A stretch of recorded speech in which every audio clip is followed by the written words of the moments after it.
Il-Gvern qed jinawwar istituzzjonijiet importanti b'ħatra li tistabbilixxi relazzjoni ta' klijentela bejn il-Gvern u maħtur tiegħu.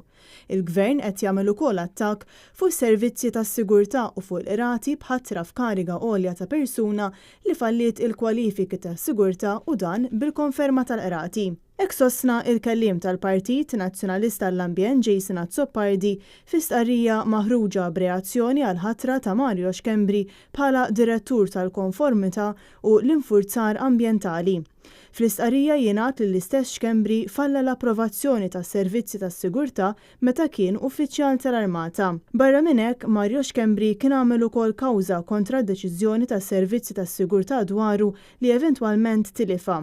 L-avukat ta' Xkembri f'din il-kawża kien Jose Herrera, l-istess persuna li ħatar lill-eks klient tiegħu.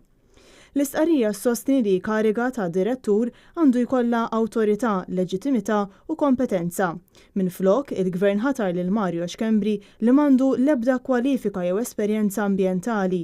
Xkembri inħatar bl-istess mod kif inħattru oħrajn li l-unika kwalifika li jkollhom hi li huma tal-qalba.